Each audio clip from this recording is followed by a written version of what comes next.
Welcome back. We're going to be discussing a commodity, a staple food in Nigeria, yam, which is predominant in most other climes, but we've seen a significant increase in its price this year in the country. In October, the price of a tuber of yam climbed to 3,500 naira. That's a 118.75% jump than its price in the previous year, which was about 1,600 naira, and only 12.5% below the peak price of 4,500 naira in 2023.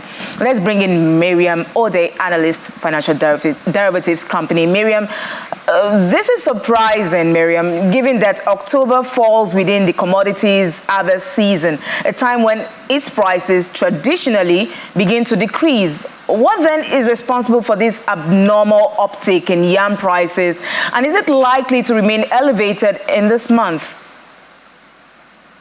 Good afternoon, Will. Thank you for having me.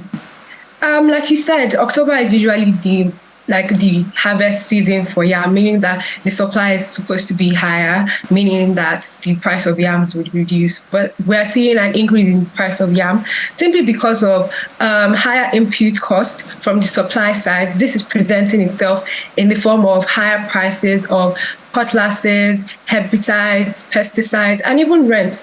Because formerly, these yam farmers used to pay the landowners by giving them a share of the yams that are harvested. But given the present economic situations, landowners are now preferring to receive cash payments than yams. And this is definitely weighing on the profit levels of the yam farmers and in turn discouraging them from increasing their output levels.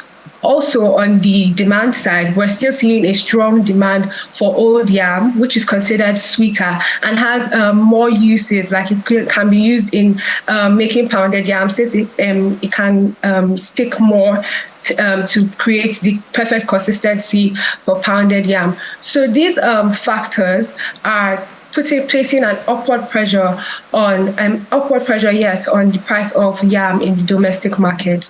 Something struck me there. You said the yam farmers used to pay the landowners a share of the yam as, in terms of compensation, but now the landowners are demanding cash instead of, the yam products itself. Is there no some form of contracts or policies that would prevent landowners from just backtracking or changing, agreements at whim, without proper process being followed here?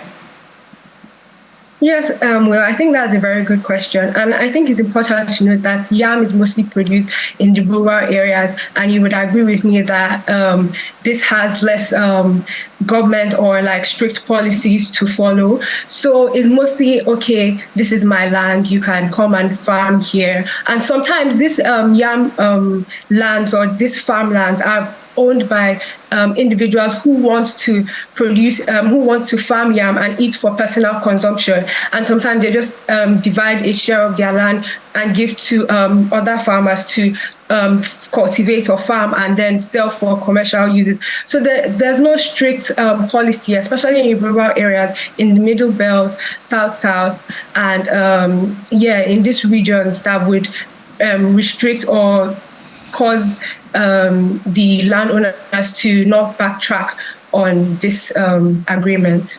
Okay, so while we keep track of that, we're seeing the impact of this on, for this demand on individuals, households. But how would this impact the price decrease if we get a price decrease for other derivatives and the possible substitutes? How would this impact on those derivatives and the substitutes that households depend on as alternatives? Like you said, the decrease in the demand is a possibility, but it's not a large possibility because yam is actually a staple food, meaning that it has some level of price inelasticity. And it also serves more than an economic purpose. It has a social value, as seen during traditional ceremonies, weddings, and even festivals like the New Yam Festival. And so the demand for yam and other byproducts of yam or its derivatives is likely to decrease due to this surge in the price of yam. Okay, we've seen, news coming out, reports also coming out from the FAO saying that Nigeria contributes over 65% to the global yam production of 50 million tons. Nigeria is one of the largest producers of the roots and tubers in the world. That alone states it.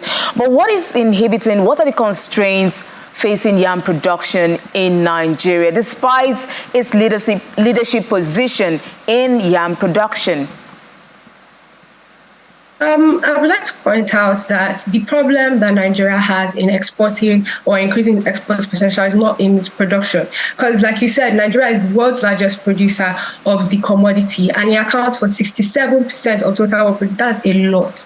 That's 50 million metric tons. That is a lot. And if you even look at other leading exporters like Ghana only produces 10% of total production, total yam production, but Nigeria has 67. And what is limiting Nigeria from increasing its exports of the commodity is simply the lack of adequate attention in this industry. Ghana, on the other hand, has made conscious efforts to increase its exports of the commodity since 2013, when it launched its national yam strategy, and even partially financed this strategy with private sector investment. So Nigeria can learn from this and adopt this method by encouraging private individuals to invest in this industry.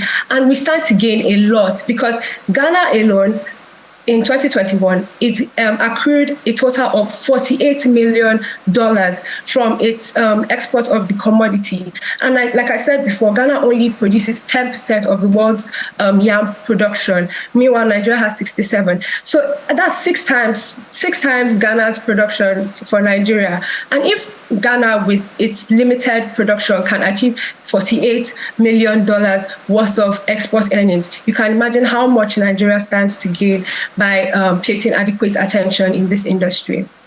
Thank you so much, Miriam Ode. We do hope Nigeria catches up even with Ghana and other neighboring countries and, retain its position as leader in yam production. Thank you so much, Miriam Ode, Analyst, Financial Derivatives Company. Thank you for having me.